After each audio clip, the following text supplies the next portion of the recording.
Jenny, Jenny. அம்மா, அப்பா வாங்க. அம்மா, நீங்க என்ன பண்ணிட்டு இருக்க? அம்மா, அக்காவை நான் தாம்மா வர சொன்னேன். மனசுக்கு ரொம்ப கஷ்டமா இருந்துச்சா, அதான் அக்காவுக்கு ஃபோன் பண்ணி வான்னு சொன்னேன். அவ நைட்ல இருந்தே என் கூட தான் இருக்கா. சாவி உன் கையில தந்ததுனால உன் இஷ்டத்துக்கு வந்து வீட்டுல உட்காந்துக்கிட்ட. என்கிட்ட கூட ஒரு வார்த்தை சொல்லணும்னு உனக்கு தோணல. இவளுக்கெல்லாம் ஃபோன் பண்ணி சொல்லியிருக்கா. நீ உன் மனசுல என்னதான் நினைச்சிட்டு இருக்கா ஜெனி? அம்மா, உங்ககிட்ட சொன்னா கஷ்டப்படுவீங்களோன்னு தான் சொல்லல. அதான் அக்கா கிட்ட சொல்லி வீட்டுக்கு வர சொன்னேன். நான் அந்த வீட்டை விட்டு வெளியே வந்துட்டேம்மா. நான் கூப்பிடும் போதே என் பின்னாடி வந்திருக்க வேண்டியதானே? மாப்பிள்ளையும் உன் பின்னால வந்திருப்பாரு. அந்த சரோஜா வந்து கூப்பிட்டோன்னு பின்னாடியே வந்திருக்கா நீ. அவ அந்த அளவுக்கு உனக்கு வசதியா தெரியறாளோ? அப்படி இல்லம்மா, அத்தை கூப்பிடும் போது நான் வரலன்னு தான் சொன்னேன். அதுக்கப்புறம் என்னால அந்த வீட்டுல இருக்கவே முடியலம்மா. ரொம்பவே டார்ச்சர் பண்ற மாதிரி பேசுறாங்க. அத்தை வேற எனக்கு வேலை போட்டு தரேன்னு சொன்னாங்களா, அதனால அந்த தைரியத்துல வந்துட்டேன். என்னது, அந்த தைரியத்துல வந்தியா? அப்போ நானும் உங்க அப்பா உனக்கு இருக்கோங்கிற தைரியம் உனக்கு இல்ல. அந்த ஹோட்டல் வேலை தான் உனக்கு முக்கியமா போச்சு. அப்படி இல்லம்மா, அத்தை தைரியமா நிறைய வார்த்தை சொன்னாங்க. பயப்படாத, நாங்க இருக்கோம்னு சொன்னாங்க. அக்காவும் எனக்கு தைரியம் சொன்னா. அதனாலதான் நான் போல்டா இந்த ஒரு முடிவை எடுத்தேன். இல்லைன்னா நான் பயந்துட்டு தாம்மா இருந்தேன் அங்க இருந்து எப்படி வர்றதுன்னு தெரியாம. ஃபர்ஸ்ட் நீங்களாம் சொல்லும் போது எனக்கு அந்த வீட்லயே இருக்கலாம்னு தான் தோணுச்சு. அதுக்கப்புறமா தான் நான் எல்லாத்தையும் யோசிச்சு பார்த்தேன். என்னால இங்க இருக்க முடியாதுன்னு புரிஞ்சுக்கிட்டேம்மா. அதான் வெளியே வந்துட்டேன். இப்போ அவர் என்னை தேடி வந்தாலும் சரி, வரலனாலும் சரி, என்னால சொந்த காலில் நிக்க முடியும். எனக்கு நம்பிக்கை இருக்கு. எனக்கு அந்த நம்பிக்கையை அத்தை கொடுத்துருக்காங்க. அத்தை பெரிய இவ ஒழுங்கா அந்த வீட்டுல நீ வாழ்ந்திருப்போ, நீ கெடுத்துங்க கூட்டிட்டு வந்திருக்கா. அவ பேச்சு கேட்டுட்டு நீ பெரிய இவ மாதிரி பேசிட்டு இருக்கா. ராணி, நம்ம பிள்ளை அந்த வீட்டை விட்டு வெளியே வந்திருக்கா. அவளுக்கு 4 வார்த்தை ஆறுதலா சொல்றதை விட்டுட்டு இப்படி ஏசிட்டு இருக்கிய எதுக்கு? அதுவும் இப்ப எதுக்கு என் தங்கச்சி பத்தி பேசணும் சொல்லு.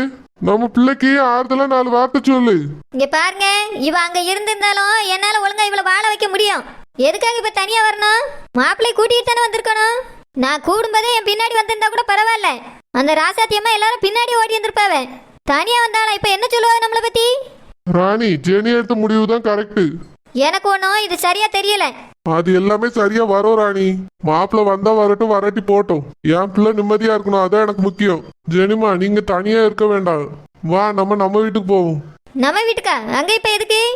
அப்பா, நான் அங்க வரல, நான் இங்கேயே இருக்கேன். அதான் சரி, நீ இங்கே இரு.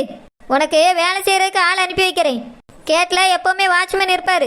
வீட்டை சுத்தி சிசிடிவி கேமராவும் இருக்கு. அதனால நீ இங்க இருந்தாலும் பாதுகாப்பா தான் இருப்பா. நானும் வாட்ச் பண்ணிட்டு தான் இருப்பேன். உனக்கு 4 வேலைக்காரங்களை அனுப்பி விடிய அவங்க பார்த்துப்பாங்க எல்லாத்தையும். நீ வேலைக்கெல்லாம் போக வேண்டாம், வீட்டிலே இரு. இல்லம்மா, வேலைக்காரங்களாம் யாரும் வேண்டாம். நானே சமைச்சுப்பேன். எனக்கு சமைக்க தெரியும். நான் ஒருத்தி தானே இருக்கேன். எனக்கு ஒருத்திக்கு என்னால் சமைச்சிக்க முடியாதா? வீடு கிளீன் பண்ணுறதுக்கு ஒரு அக்காவை வர சொல்லியிருக்கேன். அவங்க மட்டும் வேலைக்கு இருந்தால் போதும். அப்பா, நான் தனியாகவே இருந்துப்பேன்ப்பா, ஒன்றும் பிரச்சனை இல்லை. நான் இங்கேயே இருக்கேன்ப்பா. இங்கே வேலை செய்கிறவங்களுக்கு நானே சம்பளம் கொடுத்துக்கிறேன். ஒரு அக்கா மட்டும் தான் வருவாங்க. அவங்க காலையிலேருந்து சாயங்காலம் வரைக்கும் இங்கே தான் இருப்பாங்க. யார் அந்த அக்கா? அங்கே வேலை செய்கிறாங்கள சில்பாக்கா, அவங்கள தான் வர சொல்லியிருக்கேன். அவங்க மட்டுமே போதும். அவங்க வீட்டை க்ளீன் பண்ணிடுவாங்க. அப்புறம் வாட்ச்மேன் இருக்காங்கல்ல, இதுவே எனக்கு போதும். நானே சமைச்சு சாப்பிட்டுப்பேன். எக்ஸ்ட்ரா எந்த வேலைக்காரங்களும் வேண்டாம். அப்பா, வேலைக்காரங்களுக்கு நானே சம்பளம் கொடுத்துக்கிறேன். அப்புறம் அத்தையோட ஹோட்டலுக்கே நான் வேலைக்கு போகிறேன். ஜெனி, நீ என்னதான் நினச்சிட்டு இருக்க? அம்மா, சாரிம்மா. நான் ஏற்கனவே இந்த முடிவை எடுத்துட்டேன். அத்தை ஹோட்டலுக்கு தான் வேலைக்கு போகிறேன். அங்கே அக்காவும் இருப்பா. என் மனசுக்கு எந்த கஷ்டமும் இருக்காது. அக்கா என்ன பார்த்துப்பா. நான் அங்கேயே 3 வேளையும் கூட சாப்பிட்டுக்கிடுவேன். ஆமாம்மா, ஜெனியை நான் பார்த்துக்கிறேன். எங்கள் ஹோட்டலுக்கே வேலைக்கு வரட்டும். என் கம்பெனில முதலாளியா இருக்க வேண்டியவ இவ. இவளை அந்த சரோஜா ஹோட்டல்ல வேலைக்காரி ஆக்கலான்னு பாக்குறியோ? அம்மா, நீங்கள் ஒரு இடத்துல கெட்டி கொடுத்தீங்களே, அந்த வீட்டில் தான் நான் வேலைக்காரியாக இருந்தேன். இப்போ நான் சம்பளத்துக்காக வேலைக்கு தான் போகிறேன். அங்கே எனக்கு நல்ல வேலை தான் அத்தை தாரேன்னு சொல்லியிருக்காங்க. நீங்கள் என்னை நெஞ்சு கவலைப்படாதீங்க. எல்லாத்தையும் நான் பார்த்துப்பேன். அப்பா, நான் பார்த்துக்கிறேன்ப்பா. நீங்கள் அம்மாவை கூட்டிகிட்டு போங்க. இல்லம்மா, கொஞ்ச நேரம் இருந்துட்டு போறோம். எனக்கு இந்த வீட்டுல இருக்கவே பிடிக்கல. இவ பேச்சு கொஞ்சம் கூட பிடிக்கல. வாங்க போலாம். ராணி, பிள்ளைக்கு 4 வார்த்தை ஆறுதலா சொல்லணும். இப்படி எதுக்கு கோவப்படுறா? அவ இப்ப எவ்வளவு பெரிய கஷ்டத்துல இருக்கா தெரியுமா? அப்பா, நான் எந்த கஷ்டத்துலயும் இல்லை. அங்கேருந்து வந்ததுக்கு அப்புறமா தான் நான் நிம்மதியாகவே இருக்கேன். அங்கே இருந்த வரைக்கும் தான் எனக்கு கஷ்டமாக இருந்துச்சு. இப்போ நான் நார்மலாக தான்ப்பா இருக்கேன். கூட அக்காவும் இருக்கா. எந்த பிரச்சனையும் இல்லைப்பா, நான் பார்த்துக்கிறேன். அப்பா, நான் வேணா ஜெனி கூட ஒரு வாரம் இங்கேயே இருக்கேன். நீங்கள் அவளை நினச்சி கவலைப்படாதீங்க, நான் பார்த்துக்கிறேன். சரிம்மா. ஜெனி, தாத்தா பாட்டியை வேணா வர சொல்லட்டுமாமா? வேண்டாம்ப்பா, அவங்க இங்கே வந்தாலும் ஒத்தையிலே தான் இருக்கணும். நான் வேலைக்கு போயிடுவேன், அவங்க எப்படி ஒத்தையில வீட்டில் இருப்பாங்க? அவங்க இருந்துப்பாங்கம்மா, உனக்கு அவங்க துணையா இருப்பாங்கல்ல. அனு எப்பவுமே உனக்காக இங்க இருக்க முடியுமா? ம் சரிப்பா. பாட்டி தாத்தா வரேன்னு சொன்னாங்கன்னா வர சொல்லுங்க. சரி ஜெனி, நீ எதை நினைச்சு கவலைப்படாதம்மா, நாங்க இருக்கோம். நான் கவலையே படலப்பா, நான் நல்லா தான் இருக்கேன். வாங்க போவோம். இதுவெல்லாம் நான் தான் பெத்தனானே எனக்கு தெரியல. எதுவுமே என் பேச்சு கேட்க மாட்டேங்குது. உன் பேச்சை கேட்டு கல்யாணம் பண்ணிக்கிட்டதான் நம்ம பிள்ளை இவ்வளவு கஷ்டப்பட்டுட்டு இருக்கா ராணி. என்ன அவ உன் பேச்சு மட்டுமே கேட்டுட்டு இருக்கணும்னு நினைக்காத. அவளுக்கும் தனியா முடிவு எடுக்கிற அளவுக்கு வயசு வந்துட்டு. இனிமையாவது அவ இஷ்டத்துக்கு விடு. எங்க வேலை பார்க்கணும்னு நினைக்கிறாளோ பார்க்கட்டும். கொஞ்சம் பொறுமையா இரு ராணி. வா வீட்டுக்கு போவோம். வாங்க போலாம். ஜெனி, அனு போயிட்டு வரேம்மா. ஆ சரிப்பா. அனு தங்கச்சி பாத்துக்கம்மா. சரிப்பா, நான் பார்த்துக்கிறேன். ஜெனி, இன்னைக்கே நம்ம ஹோட்டலுக்கு போவோமா? வேண்டாக்கா, நாளைக்கு போகலாம். இல்லை ஜெனி, போயிட்டு அப்படியே சுற்றி பார்த்துட்டு வருவோம். உனக்கு ஹோட்டல் எப்படி இருக்குன்னு தெரியணும்ல. வீட்டை பூட்டிட்டு வாட்ச்மேன்ட்ட சாவியை கொடுத்துட்டு போவோம். பாட்டி தாத்தா வந்தா இருப்பாங்கல்ல. சரிக்கா. ஜெனிமா, ஜெனிமா. ஆ உள்ள வாங்கக்கா. ஜெனிமா போன் போட்டிருந்தால வேலைக்கு வர சொல்லி, அதான் அங்க போகாம இங்க வந்துட்டேன். சரிக்கா, நீங்க அங்க என்ன வேலை பார்த்துட்டு இருந்தீங்களோ அதே வேலையை இங்கேயே பாருங்க. வீட்டை கிளீனா வச்சிருந்தாலே போதும். சரிம்மா, அப்ப சமையலுக்கு ஆள் போட்டுட்டியோ?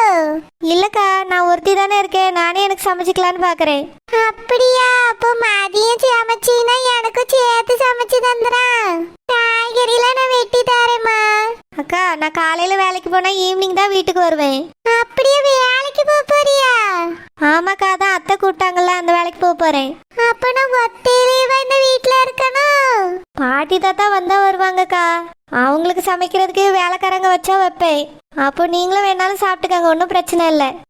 சரிம்மா, எனக்கு ஒரே ஒரு சந்தேகம். என்னதுக்கா? மறுபடியும் நீ உன் புருஷன் கூட சேர்ந்துட்டு அந்த வீட்டுக்கு போயிருவல்ல, அப்புறம் எனக்கு வேலை போயிருமே. இல்லக்கா, அவரே வந்தாலும் இனி அந்த வீட்டுக்கு போக மாட்டேன், இங்கேதான் நாங்க இருப்போம். அப்படியா? அப்ப சரிம்மா, ரொம்ப சந்தோஷம். நான் அவியகிட்ட வேலைக்கு வரலன்னு சொல்லிடுறேன். சரிக்கா. சம்பளம் மட்டும் கூட்டி தருவியாம்மா? அங்க எவ்வளவு தந்துட்டு இருந்தாங்கக்கா? எங்க ஒழுங்கா சம்பளம் தந்தாவ 8500 ரூபா தாரேன்னு சொன்னாவ. அதுக்கு பிடிச்சேன் இதுக்கு பிடிச்சேன்னு 7500 தான் எனக்கு வரும். சரிக்கா, நான் உங்களுக்கு 10,000 ரூபாய் சம்பளம் தரேன். அப்படியா? ஆமாக்கா, வாரத்துல ஒரு நாள் நீங்க லீவ் எடுத்துக்கோங்க.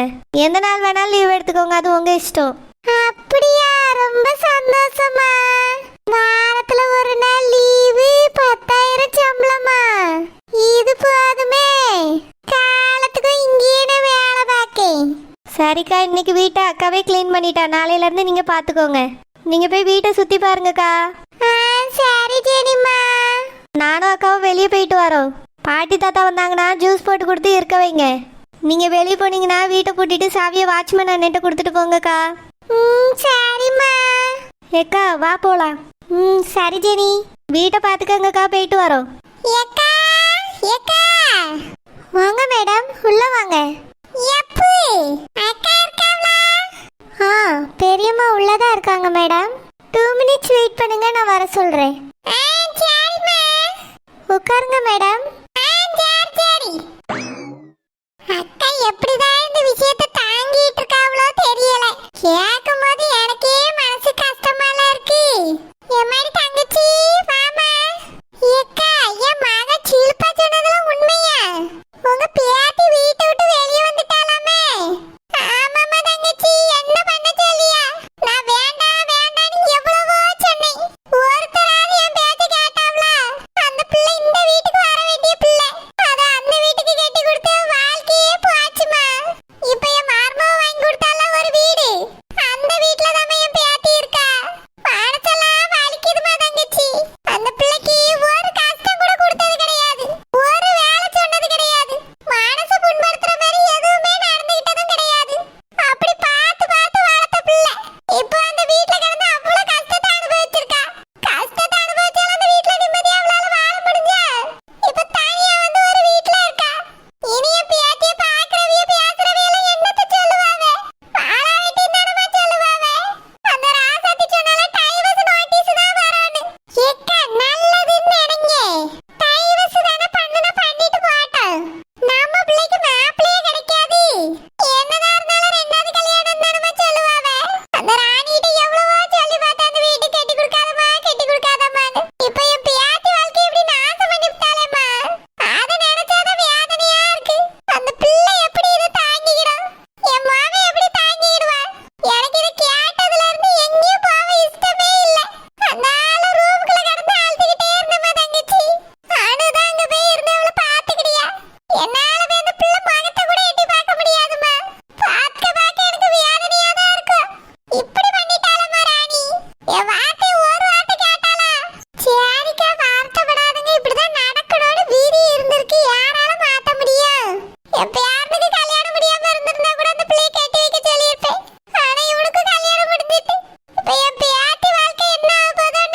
ஏமா ஏமா எதுக்குமே இப்ப உட்கார்ந்து அழுதுகிட்டு இருக்கா?